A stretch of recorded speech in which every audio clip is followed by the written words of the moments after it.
Kalau bahasa Arab ijab qabulnya ijab itu ucapan yang dibaca oleh wali, baik itu wali nasab ataupun wali hakim. Wali nasab itu laki-laki atau orang tua kandung yang menikahkan, namanya wali nasab. Orang tua kandung atau saudara kandung laki-laki yang menikahkan putrinya atau saudarinya. Nah, kalau wali hakim itu petugas KUA, penghulu biasanya, bahasa kita di sini penghulu. Nah, kalau ijab qabulnya bahasa Indonesia, kemudian qabulnya itu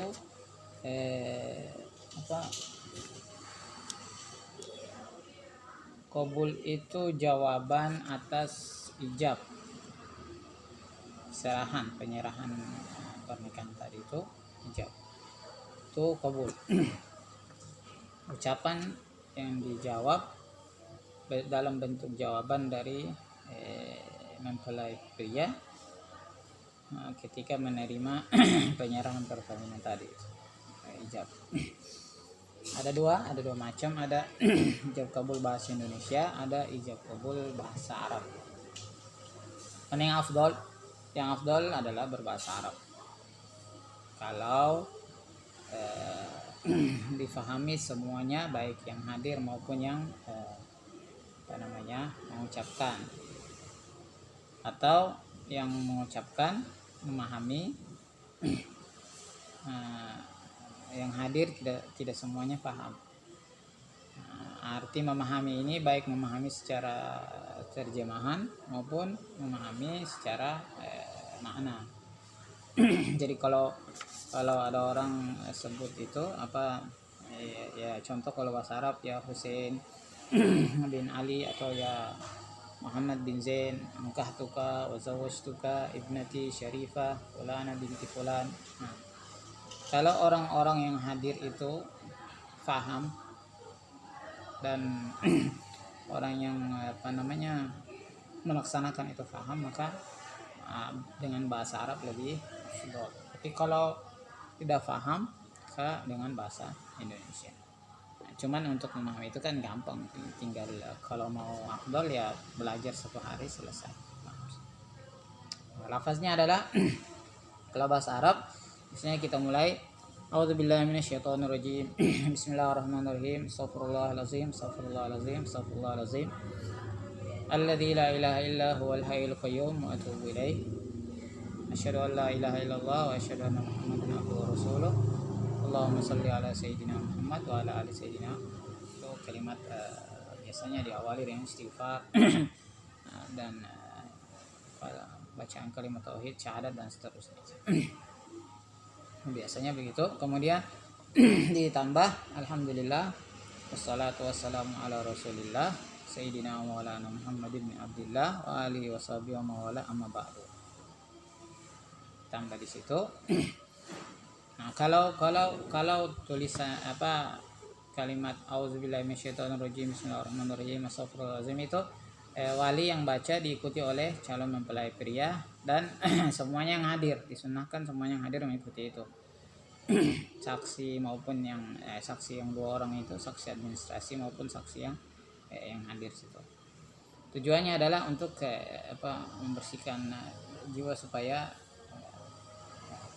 afdal karena itu adalah ibadah dan saksi dalam pernikahan itu membutuhkan syarat-syarat, maka ya disunahkan semuanya itu mengikuti itu. Jadi ketika sang laki-laki mengatakan astagfirullahalazim, nah diikuti oleh wali membaca itu, kita yang hadir mengikuti itu.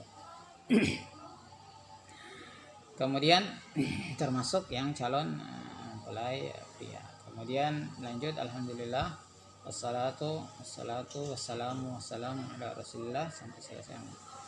Lalu dia mengatakan ya fulan bin fulan, nah, contohnya ya Ahmad bin Muhammad, uzawwijuka ala ma amarallahu bihi min imsakin bima'rufin aw tasrihin bi ihsan. Itu wali saja yang mengucap itu.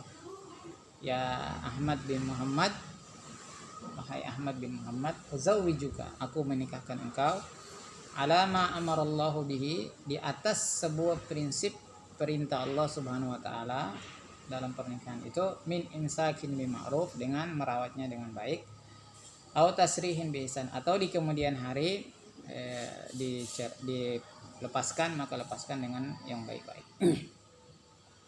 Ya Husain, ya Ahmad bin Muhammad, wahai Ahmad bin Muhammad, angkahtuka, aku nikahkan engkau, zawwajtuka, dan aku kawinkan engkau. Nah, kalau umpama dia punya anak yang perempuan itu anak kandungnya sendiri, maka dia tinggal mengatakan angkahtuka wa zawwajtuka ibnati. Nah, anak kandungku perempuan ini dengan namanya, sebutkan namanya, bimahar, dengan mahar 313.000 rupiah, contoh salah 13,000 rupiah halan.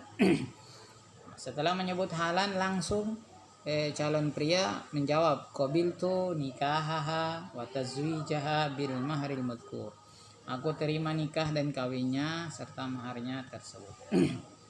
Diulangin, wahai Ahmad bin Muhammad, angkahtuka, aku menikahkan engkau, wa zawwajtuka, dan aku kawinkan engkau, ibnati, anak gadisku, fulana bin fulan, bimahar, dengan mahar 313.000 rupiah, 313.000 rupiah halan. Langsung dijawab, qabiltu nikahaha wa tazwijaha bil mahril madhkur, aku terima nikahnya dan kawinnya serta maharnya tersebut.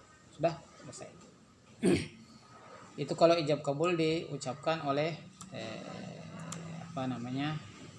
kedua wali dengan ini, dengan bahasa Arab.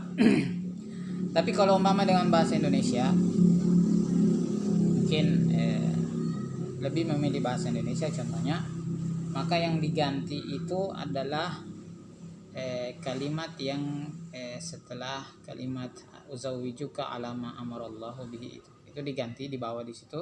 Setelah itu diganti jadi dari awal tetap auzubillahi minasyaitonirrajim, bismillahirrahmanirrahim, semuanya ikut, astagfirullahalazim, semuanya ikut, astagfirullahalazim, semuanya ikut, alladzi la ilaha illa huwal hayyul qayyum wa atubu ilaih, semuanya ikut, syahadat asyhadu an la ilaha illallah sampai selesai, wa asyhadu anna muhammadan abduhu wa rasuluhu sallallahu alaihi wasallam, alhamdulillah wassalatu wassalamu ala rasulillah.